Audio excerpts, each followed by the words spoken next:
Brought to you by V-Guard, co-powered by Sensodyne and Vimal. बोलो जुबां केसरी। 7 जन, 7 समंदर, 7 महाद्वीप, 7 अजूबे और ना जाने इस 7 के अंक को लेकर कितनी ही किद्वंतियां मशहूर हैं। और क्योंकि अभी आईपीएल चल रहा है और आईपीएल हो और महेंद्र सिंह धोनी की बात ना हो, ये कैसे मुमकिन है। और धोनी की बात हो और 7 नंबर का जिक्र ना हो, ये तो बिल्कुल ही नामुमकिन है। क्योंकि धोनी के इंटरनेशनल क्रिकेट से संन्यास लेने पर बीसीसीआई ने उनके 7 नंबर की जर्सी को भी रिटायर कर दिया था। खैर, अब क्योंकि माहौल आईपीएल के साथ लोकसभा चुनाव का भी है, तो फिर चुनाव पर ही चर्चा कर लेते हैं। राजस्थान में लोकसभा चुनाव के लिए भले ही मतदान संपन्न हो गया हो, मगर यहाँ एक बार फिर से 7 नंबर को लेकर चर्चा जोरों पर है। क्या कहानी है इस 7 नंबर की और क्यों विधानसभा के बाद लोकसभा में ये नंबर सुर्खियां बटोर रहा है?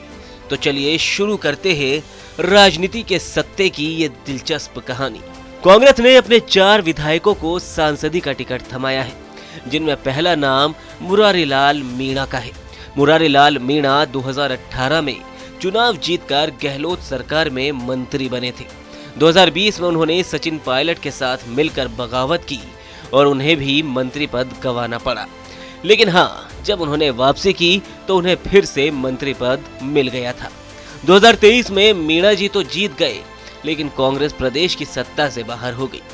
अब क्योंकि मीणा जी की गिनती सचिन पायलट के खास करीबियों में की जाती है, लिहाजा पायलट के गढ़ दौसा से कांग्रेस ने लोकसभा के लिए मुरारीलाल मीणा पर ही भरोसा जताया। मुरारी की तरह ही पायलट के खास है हरिश्चंद्र मीणा।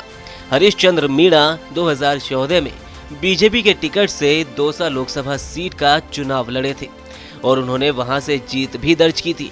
मगर अपने 5 साल का कार्यकाल पूरा होने से पहले ही हरिश्चंद्र मीणा का बीजेपी से मोहभंग हो गया और उन्होंने 2018 में पायलट के नेतृत्व वाली प्रदेश कांग्रेस ज्वाइन कर ली। 2018 में उन्होंने विधानसभा का चुनाव लड़ा। 2020 में भी वो पायलट के साथ मानेसर के साथी बने। 2023 के विधानसभा चुनाव में हरीश मीणा टोंक की देवली उनियारा सीट से विधायक हैं और इस लोकसभा चुनाव में कांग्रेस ने उन्हें टोंक सवाई माधोपुर सीट से अपना संसदीय प्रत्याशी बनाया है। मुरारीलाल और हरीश की तरह ही झुंझुनू विधानसभा से विधायक ब्रिजेंद्र ओला भी मानेसर के साथी थे। कांग्रेस ने इस बार उन्हें झुंझुनू लोकसभा सीट से मैदान में उतारा है। अब बात करते हैं ललित यादव की। अलवर शहर की मुंडावर विधानसभा से विधायक ललित यादव को कांग्रेस ने अलवर से अपना प्रत्याशी बनाया है। कांग्रेस के अलावा एक निर्दलीय और 2 अन्य पार्टियों के विधायक भी लोकसभा में ताल ठोक रहे हैं। रविंद्र सिंह भाटी जो शिव विधानसभा से विधायक है, वो बाड़मेर जैसलमेर लोकसभा सीट पर अपना दावा पेश कर बीजेपी और कांग्रेस दोनों की मुश्किलें बढ़ा रहे हैं। बाड़मेर के बाद बात करते हैं बांसवाड़ा की, जहां बीएपी पार्टी से विधायक राजकुमार रोत मैदान में ताल ठोक रहे हैं। रोत के अलावा आरएलपी प्रमुख हनुमान बेनीवाल एक बार फिर से लोकसभा के लिए दावेदारी पेश कर रहे हैं।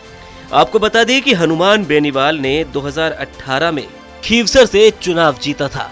फिर 2019 में उन्होंने बीजेपी के साथ मिलकर नागौर की लोकसभा सीट के लिए ताल ठोकी और जीत दर्ज की।